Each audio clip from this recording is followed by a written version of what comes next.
I mean, it was a long process in a way. I lived in Mongolia 20 years ago for a couple of years and met Ariona even in that time, even though I was so young.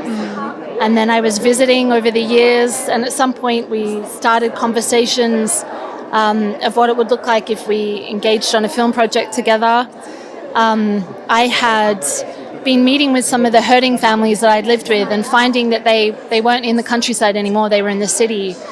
And each time I went to them, I was left with this really empty, heavy feeling of someone that was kind of totally lost, totally amiss, totally lost. And so with this seed of an idea, we started to develop the idea for a film. Yeah, because climate change is hitting everywhere, and especially because when we started the movie, it was 5 years ago, but the last year Mongolia got, the worst winter because our temperature was minus 40 and then lots of snow, and then our animals were not able to dig into the grasses, and lots of animals. I think it's about 8 million cattle all together.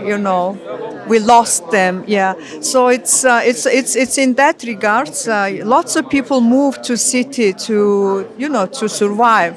It's also giving up your values, what you believe in, and then your lifestyle, and sometimes some families separate because someone has to stay with cattle, but someone follow do some other jobs in cities. So it's really relevant what's going on in Mongolia. Yeah, so the film is co-written by the main protagonists, Dava and Zaya. So in a way, it was like this collective fever, this collective dream that we conjured up.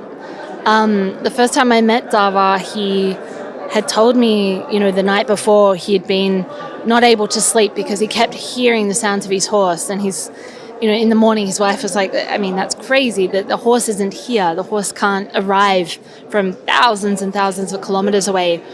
But he was convinced, in these different places he was going, that he could see it or he could hear it.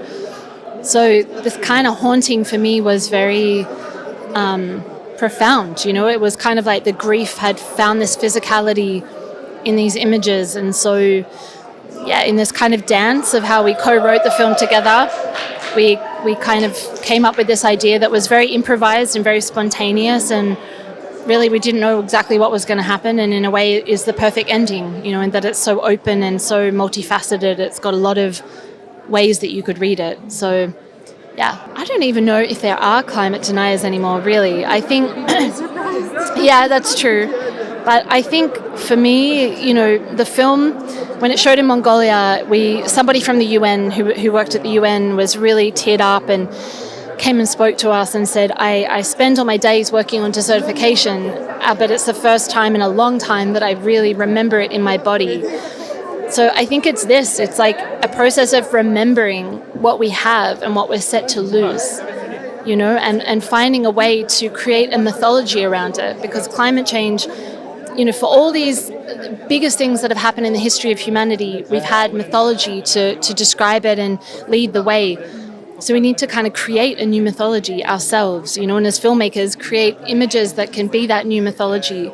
So I don't have something exactly that I would say, because of course it's the truth. We know what's happening, but I would invite people to remember what we're set to lose.